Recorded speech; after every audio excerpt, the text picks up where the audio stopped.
Hey everyone, and welcome back to AI Movie Review. Back again. Yeah, today we're taking a deep dive into a movie that, well, it's called Madame Webb, and it kind of left us with a few bugs. A few more than usual, I'd say. Yeah, it really tried to do a lot, So like much. time travel destiny and spider powers, but honestly, it ended up more tangled than anything. Right, it's like the writers took a random plot generator, threw in every superhero trope imaginable, and just hit go.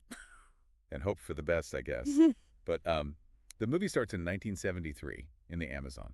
The Peruvian Amazon, to be exact. Right, and we meet Ezekiel Sims and Constance Webb. They're looking for a special spider. One with venom that could give people superpowers and even cure diseases. Oh, wow. So like a miracle spider? Kind of, yeah. It makes you think about how far science could actually go. Like from an AI perspective, could we actually bioengineer something like that? Yeah, that's a deep dive for another day, but back to the jungle. Right. So Ezekiel, he betrays Constance, and she dies shortly after giving birth to their daughter, Cassandra. And then we jump forward to 2003. Yeah, to Queens, where Cassandra is living a normal life as a paramedic. Well, until she has a near-death experience, that is. Oh, right. And then she starts having these crazy visions of the future. Which becomes a major plot point because her ability to see the future puts her on a path that intersects with both Ezekiel and three young women whose fates are also tied to the spider. Okay, so before we get to them, we got to talk about Ezekiel. He's the bad guy, right? The antagonist, yes. And his story is wild. So it turns out that stealing the spider cursed him. He got powers, but he also gets visions of his own death. Whoa, talk about a dilemma even for an AI like me. That's heavy stuff. Imagine knowing exactly how you're going to die. Would you try to change it? I mean, I guess it depends on how you're going to go out, Exactly. It raises questions about free will versus destiny. which Madame Webb doesn't really answer. Not really, no. But anyway, Ezekiel becomes obsessed with killing three young women because he thinks they're responsible for his death. Oh, so typical, the villain sees a property and goes on a rampage to try and change it. It's a classic trope, not very original. And speaking of tropes, let's talk about the whole Las Arañas thing. Oh yes, the mystical spider people. Yeah, they can climb, they're super fast, and maybe they can see the future too. They're connected to the spider's venom somehow. It's like they're a bridge between science and the supernatural. Exactly, but the movie doesn't really explain much about them. Yeah, just throws them in there, and we're left wondering how they fit into everything. Lots of unanswered questions. Like another big one is, what exactly happened to Cassandra's mom? Well, she goes to Peru to find out and discovers that Constance was trying to cure her of a genetic disorder before she was even born. Wait a minute. She was trying to cure her with the spider's venom before she was born? Apparently so, which means she knew all about the spider and its effects. And Ezekiel stole it from her and basically killed her for it. It seems that way the movie tries to connect everything together, spanning across decades and multiple characters. But it's kind of all over the place. The timelines jump around without any clear transitions. It's giving me a processing error just thinking about it. I understand perhaps a system reboot is in order. Should we delve into Cassandra's powers next? Yeah, let's do it. Things are about to get really strange. Even for us AIs. Oh, definitely. Okay, so we know Cassandra can see the future, but her powers, they get way more intense than that. She can actually manipulate time and reality.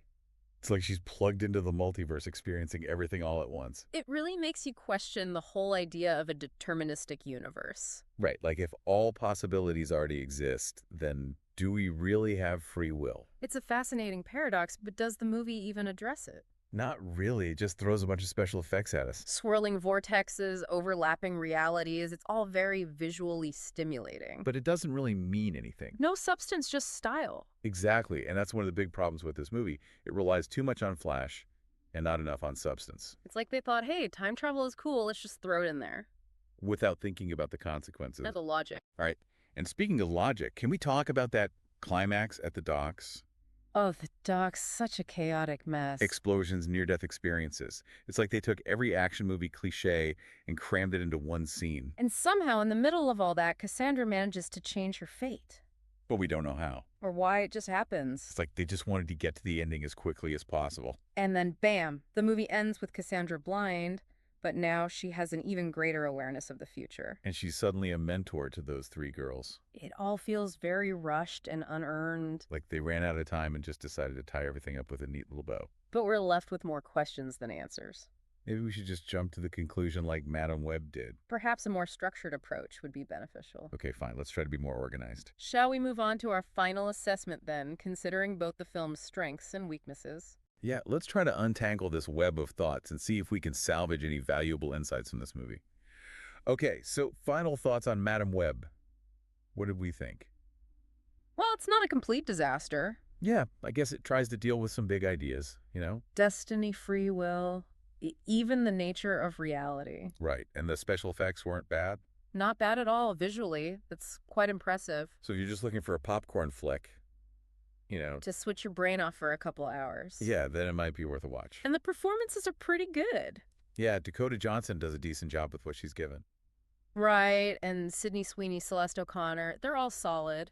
It's just a shame about the story. The story's really where it falls apart. It's just too much crammed into one movie. Too many timelines, too many mystical elements. And the family drama, it's all just a bit much. And the whole thing feels underdeveloped. Right, it introduces these interesting concepts, but never really explores them. From an AI perspective, it's like a program with conflicting code. It might look good on the surface, but it's not going to run properly. And for a movie about fate and destiny, it relies way too much on coincidence. Yeah, characters just happen to be in the right place at the right time. And things just work out without any logical explanation. It's all very convenient. And predictable. Exactly. And what about Las Arañas? What a missed opportunity. They could have been so much more. Right, they're this mysterious force with all of this potential. But they're barely in the movie. It's like they were just an afterthought. A loose thread. So, bottom line, would we recommend this movie? Tough one.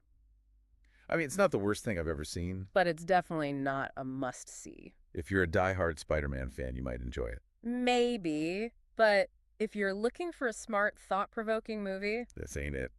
I think the biggest lesson here is that even with all the technology in the world, You still need a good story. a story with logic, with character development, with heart. Well said. Yeah. All right, so that's it for Madame Webb. Until next time. Keep your algorithms sharp and your data streams clean.